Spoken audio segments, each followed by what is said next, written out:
This is your first look at SolidWorks. In this brief demonstration, you'll see how Holmatro uses SolidWorks to design best-in-class tools to help rescuers perform their critical life-saving tasks. Looking at this hydraulic spreader, you can see that there's some work to do. We'll create a part, assemble several parts, and create some drawings. We'll start by designing a new rod end part to connect the piston rod to the spreader arms.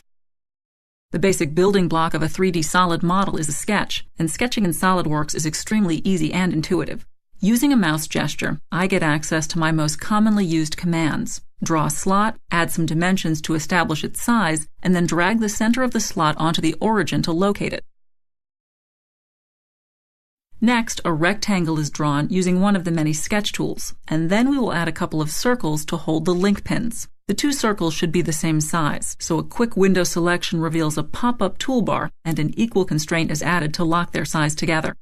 Notice that as I work, all of the commands and tools are right at my cursor.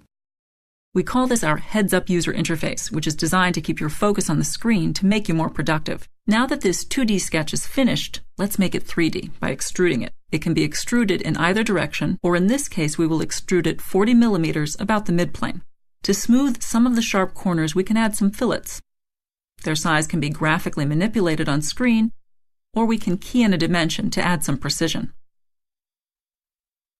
Let's add a pocket to the center of the part to accept some links. This time we will use a center point rectangle to capture symmetry while we sketch, and a dimension to control its size. Using Instant 3D technology, we can add material by dragging the sketch away from the part, or remove material by dragging into the part. The sharp corners at the bottom of the pocket can be rounded by adding another fillet. 2 millimeters would be good. Finally, we can ease the outside corners with a chamfer. Using the on-screen feature callouts, we can easily control its size while we create it. Now that you have the hang of it, we will jump ahead a couple features and add a tapped hole at the bottom using the hole wizard. Gone are the days of looking up hole data, because all of the hole types, standards, and hole sizes are available.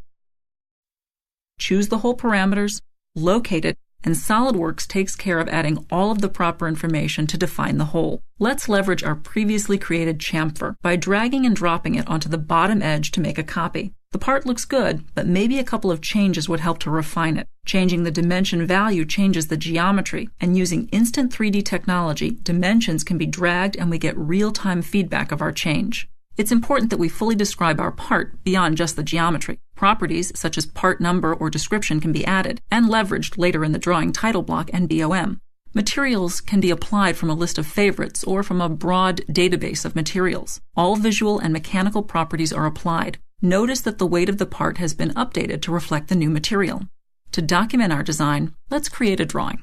SolidWorks displays the default views of the part in the View palette. We simply drag a view onto the sheet, then we can create any desired project views, including an isometric. Hidden lines can be removed or views can be displayed as shaded. For this part, it would be desirable to create a detailed view of the area near the bottom for clarity. Adding dimensions is simple. All of the dimensions that were used to create the part are available to be placed on the drawing. Since symmetry was used during design, we can add a couple dimensions to locate the round boss at the bottom. The Rapid Dimension Manipulator appears to properly place and space the dimensions at even intervals. Selecting a dimension, we are presented with a dimension palette where we can add more definition to the dimension, such as tolerancing or formatting. These 20mm holes will not accept the 22mm pins that we will be using. No problem. Making this change right here on the drawing will update all of the views and change the part as well. Let's move on to do some assembly work, and with SolidWorks, it couldn't be any easier. For our rod end, simply drag the round boss and drop it onto the cylinder rod. This adds a concentric assembly mate between the parts. To position it along the axis, we can drag the edge of the rod end to the end face of the cylinder rod to add a coincident mate. Next, we will add a link to stop it from rotating. To find this part, we will enter link in the search assistant. SolidWorks not only returns components with link in their file name, but also digs down into the part properties to find the term. As before, we can drag this link from the search pane and drop it on a circular edge of the arm to locate it. Then using the same drag to mate technique, we can hook it to our rod end. From the same search pane, we can assemble the pin. This pin was modeled for multiple uses and contains many sizes or configurations. We simply choose the diameter and length that is desired, and SolidWorks builds the part to specification.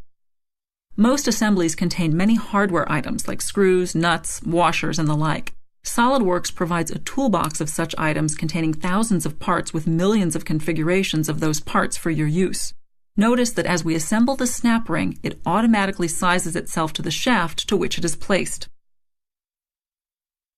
SolidWorks allows us to copy parts along with their mates, which is a big time saver. Simply identify the hole and mating face for each hole where the pin is to be placed. As you can see, these pins are too long for the rod end. Remember, the pin was modeled in multiple sizes, so we can easily change the length of just these two without having to reassemble. Interference detection is an important aspect of 3D design, and SolidWorks takes it a step further with real-time collision detection. Notice that as we move the arm through its range of motion, it interferes with the link. SolidWorks provides both visual and audible feedback of the collision. A change is in order, and it can be done directly on the part right here in the assembly by changing the angle dimension defining the pocket on the arm. Now, as we recheck for collision, we can see that we have full range of motion with no interferences. Half of the spreader is complete, and we can save assembly time by mirroring the parts about the central plane to the opposite side. SolidWorks allows us to verify and change position of each part, and even to create opposite-hand versions of individual parts. In just 2 minutes, there were 19 parts added to this assembly, and our assembly task is complete. Let's turn on the parts that we have previously hidden and document this assembly. We'll wrap up the demonstration by creating an assembly drawing. As we did when creating the part drawing, we can drag the required views onto the sheet. To better describe this spreader, we will use an exploded view of the assembly. No assembly drawing is complete without a bill of material. SolidWorks itemizes the parts, extracts information like description, and adds the appropriate quantities. No bill of material is complete without balloons, and they can be added automatically. To depict the motion of the spreader assembly on a 2D drawing, we can add an alternate position view to describe the assembly in both the open and closed positions. Add a couple of reference dimensions, and our assembly drawing is complete. We strive to deliver simple but effective tools to help you design better products faster. When you have an idea for a great product, SolidWorks provides the tools to design it in less time and at lower cost. This has been your first look at SolidWorks. To learn more, contact your local SolidWorks reseller or explore our website for more information.